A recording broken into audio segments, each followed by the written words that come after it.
Buen día, mi nombre es María Luisa Contreras y soy estudiante de la sección número 21. A continuación les voy a hablar sobre la técnica jurídica.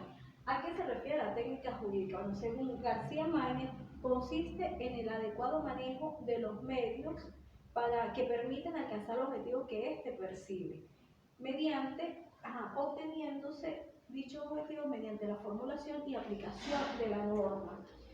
Por lo tanto, se debe distinguir lo que es la técnica de formulación y la técnica de aplicación de los preceptos del derecho. Tipo de interpretación de la norma jurídica y a qué se refiere el legislador en el artículo 4 del Código Civil venezolano. Bueno, los tipos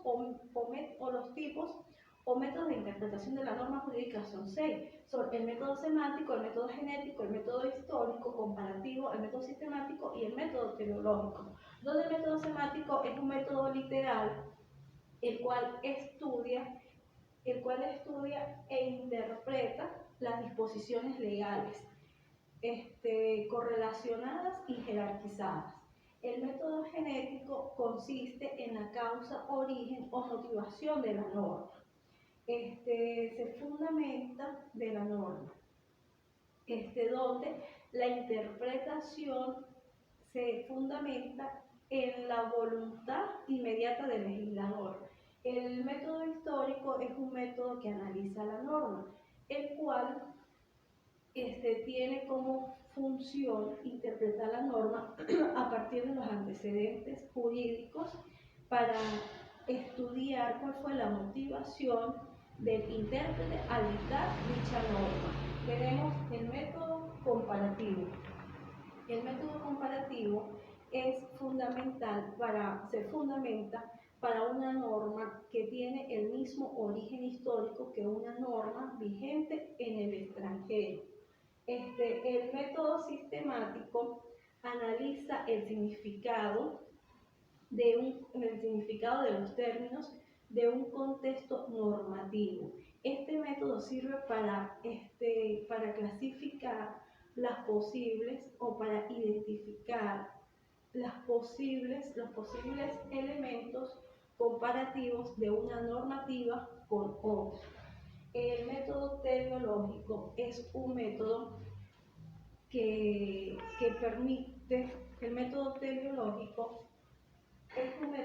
es basado en la interpretación de la ley según los orígenes o el orden jurídico. Según el orden jurídico, el intérprete se basa en el orden o en el fin lógico de la ley. Y los tipos de interpretación de la norma jurídica. Aquí el legislador se refiere en el artículo 4, el legislador se refiere tanto al método semántico como al método teleológico. Semántico, ya que debe interpretar gramatical y literalmente cada término de la norma. Y teleológico, porque debe razonar lógicamente el significado de la ley. Tenemos métodos modernos de interpretación. Los métodos modernos son el método tradicional, el método de evolución histórico de los hechos, libre interpretación y la escuela de derecho libre, donde el método tradicional se lleva a cabo mediante la escuela exégesis, en la cual tuvo su nacimiento en Francia en el siglo XVIII, luego del Código Civil, luego de la prolongación del Código de Napoleón en 1804. Esta tesis o esta teoría indica que el Código Civil tiene todas las teorías jurídicas para solventar los posibles casos o conflictos que pueda presentar una sociedad, que podría presentar una sociedad. El método de evolución histórica. El método de la evolución histórica fue representado por Raymond Sales.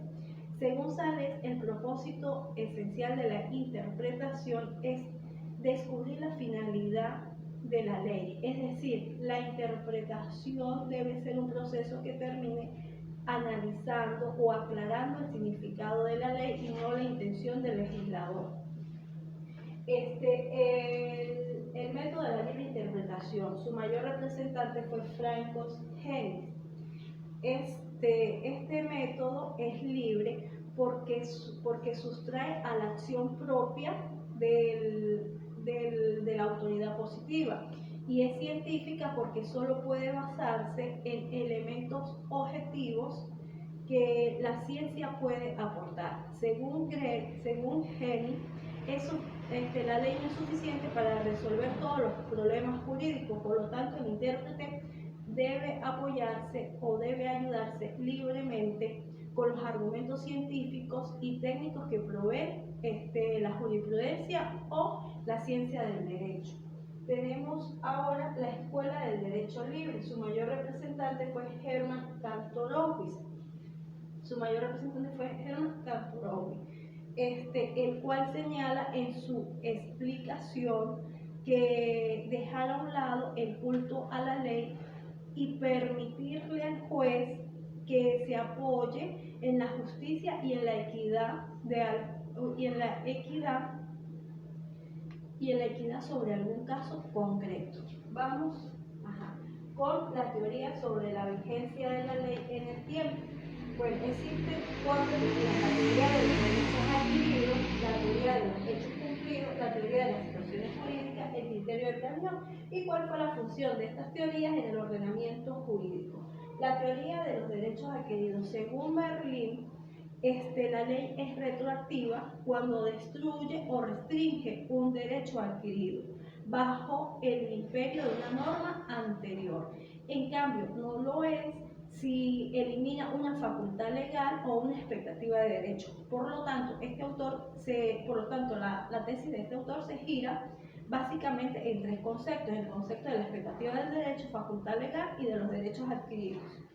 Teoría de los hechos cumplidos. Teoría de los hechos cumplidos. Tuvo su origen con los juristas austriacos y alemanes. Esta teoría parte de la idea de que el hecho realizado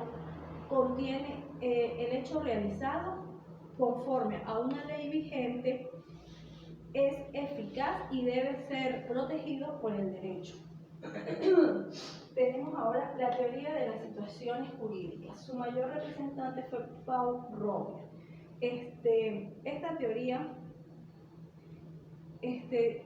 tiene mayor énfasis sobre las situaciones jurídicas y no sobre el derecho ni los hechos jurídicos, ya que según Paulo, la ley está sometida a regular determinadas situaciones jurídicas. Tenemos ahora el criterio de Planior.